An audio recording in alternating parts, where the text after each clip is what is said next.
Hello बच्चों, welcome to my YouTube channel DDS study by Soumya Agrahari. तो बच्चों आज हम लोग क्या पढ़ने वाले हैं।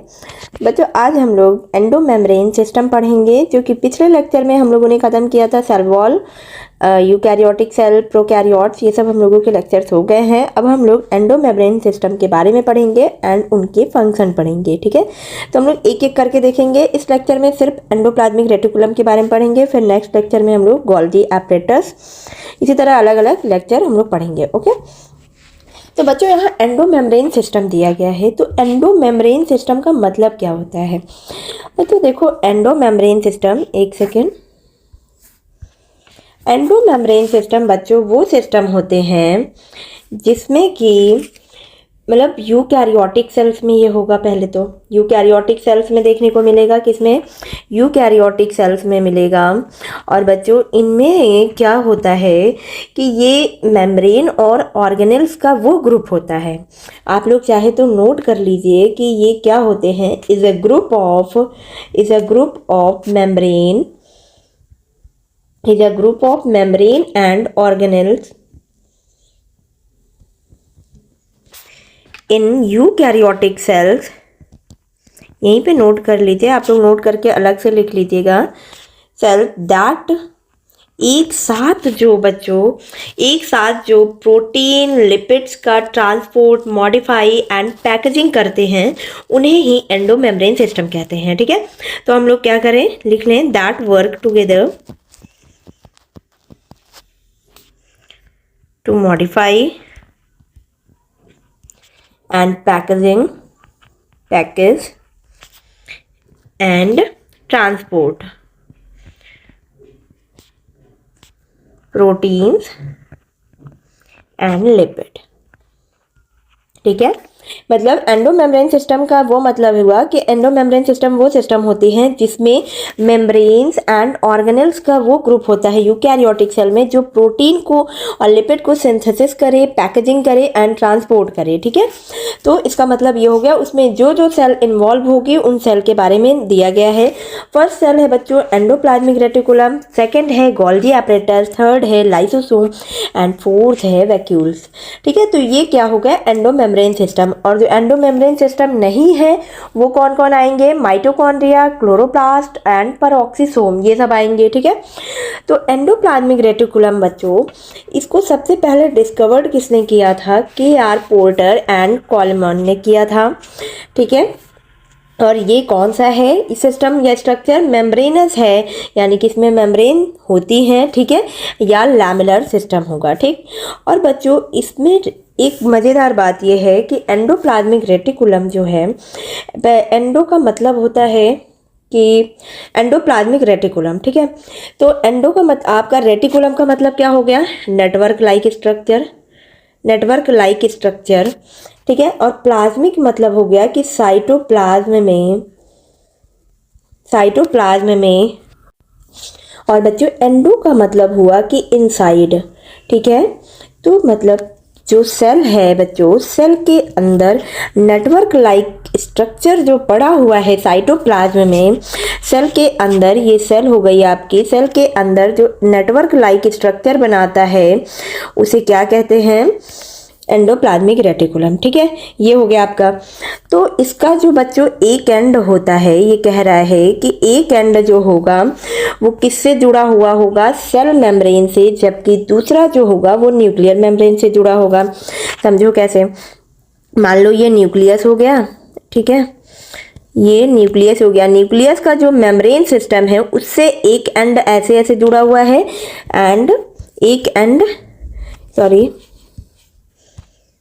एक एंड ऐसे जुड़ा हुआ है, ये हुआ न्यूक्लियस के।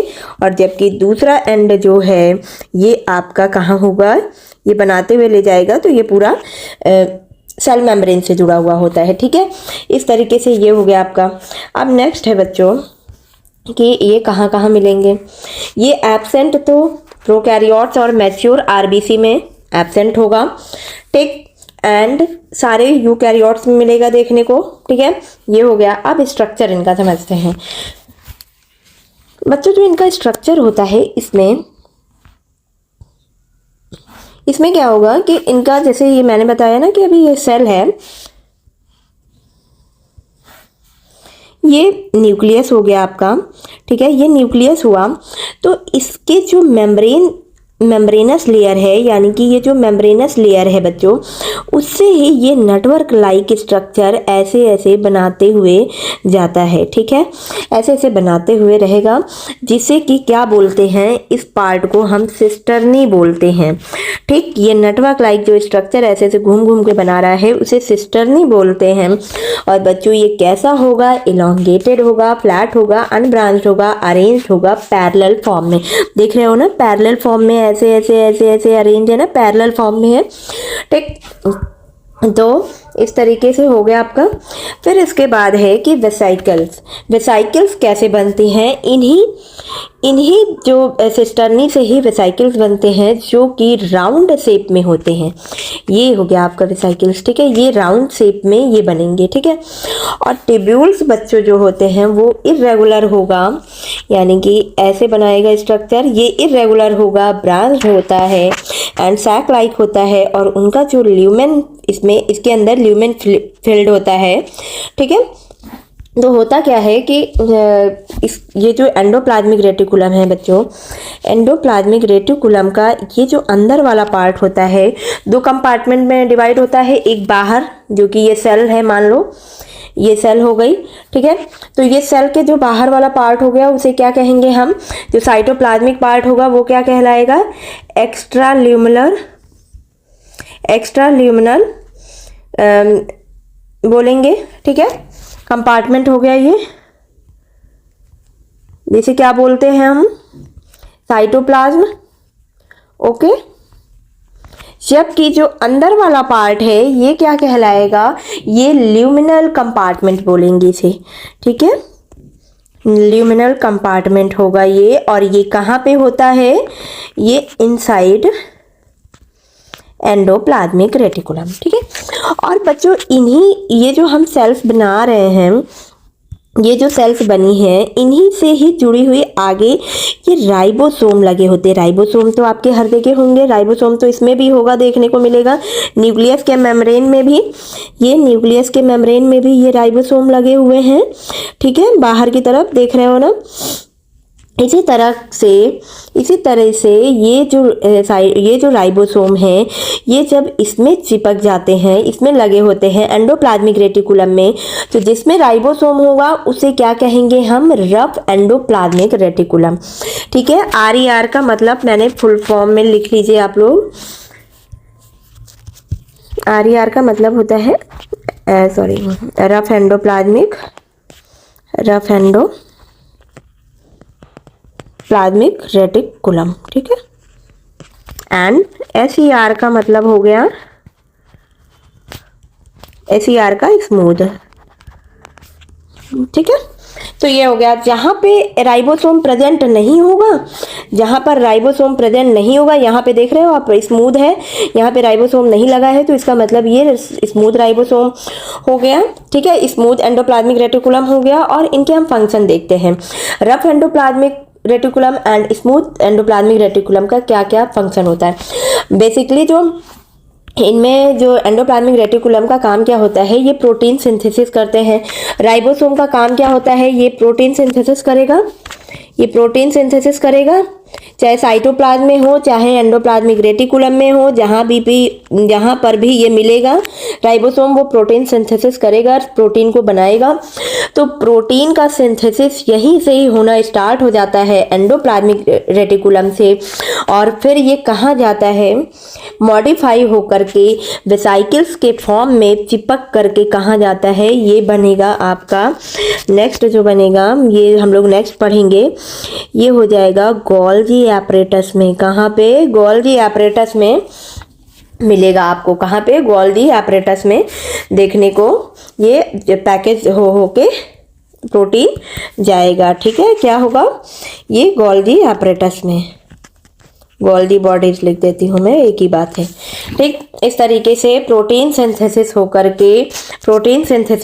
के राइबोसोम से एंडोप्लाज्मिक रेटिकुलम से मॉडिफाई होकर के यहाँ गोल्गी apparatus में जाएगा वेसाइकल्स के थ्रू, जिसे गोल्गी बॉडी फिर आगे मॉडिफिकेशन करता है। सबसे ज़्यादा मॉडिफिकेशन गोल्गी apparatus में होता है, ठीक है। तो इनके फंक्शन देखते हैं हम। दो तरीके से हो गए एंडोप्लाज्मिक रेटिकुलम, स्मूथ जो कि स्मूथ एंड रफ। स्मूथ को ए ग्रैनुलर इसलिए बोला गया क्योंकि वहाँ पे राइबोसोम एब्सेंट है, इसलिए ए ग्रैन्यूल हो गया, ग्रैनुलर नहीं होगा। और रफ में राइबोसोम होगा, ठीक है। ये हो गया आपका, मैंने बता दिया है। और ये क्या होते हैं, स्मूथ एंडोप्लाज्मिक रेटिकुलम, ये वेसिकल्स एंड ट्यूब्यूल्स इसमें होते हैं। और इनका जो बच्चों फंक्शन होता है, मेन फंक्शन इनका स्मूथ का, ये मेन लाइपोप्रोटीन बनाते हैं, ग्लाइकोजन बनाएगा, स्टेरॉयड बनाते हैं जैसे कि कोलेस्ट्रॉल, प्रोजेस्टेरॉन, टेस्टोस्टेरोन, ये सब बनाता है, ठीक है। लिपिड एंड मेनली ये लिपिड एंड स्टेरॉयड क्या करते हैं, सिंथेसिस करते हैं स्मूथ एंडोप्लाज्मिक रेटिकुलम। जबकि रफ एंडोप्लाज्मिक के बारे में पढ़े, rough endoplasmic cisternae and tubules बनाते हैं, कंसिस्ट करते हैं, और ये सिर्फ प्रोटीन सिंथेसिस करते हैं क्योंकि यहाँ पर क्या है, राइबोसोम प्रेजेंट है। इस वजह से क्या करेंगे, ये प्रोटीन का सिंथेसिस करेंगे, ठीक है। राइबोसोम प्रेजेंट है इसलिए ये प्रोटीन सिंथेसिस करेंगे और प्रोटीन के ट्रांसपोर्ट में हेल्प करते हैं, ये हो गया आपका, ठीक है। तो समझ आ गया होगा आप लोगों को। तो अब हम लोगों ने ये पढ़ लिया इसका फंक्शन और इसके बारे में जान लिया है कि स्मूथ क्या करते हैं, लिपिड एंड स्टेरॉयड बनाते हैं। रफ क्या करेंगे, उसमें राइबोसोम होगा, इसलिए ये प्रोटीन की सिंथेसिस करते हैं, ठीक। फिर प्रोटीन की सिंथेसिस एंडोप्लाज्मिक रेटिकुलम में होती है, मॉडिफाई होते हैं, फिर वो कहाँ जाते हैं, गोल्गी apparatus जो कि एंडोप्लाज्मिक रेटिकुलम से लगा हुआ होता है, ठीक है। अब हम लोग इसी तरह नेक्स्ट वीडियो में पढ़ेंगे गोल्गी apparatus के बारे में। तो बच्चों आप लोग चैनल को सब्सक्राइब करिए ताकि नोटिफिकेशन मिलती रहे और इसी तरीके से आप लोग वीडियो देखते रहिए। कैसा लगा आज का लेक्चर आप हमें कमेंट बॉक्स में ज़रूर बताइए, और कोई डाउट हो प्लीज़ शेयर करिए। और क्वेश्चन में है जल्दी इसके भी हम लोग सॉल्व करेंगे, पहले सारा पढ़ लेते हैं फिर क्वेश्चन भी हम लोग सॉल्व करेंगे, ओके। तो thank you, all the best.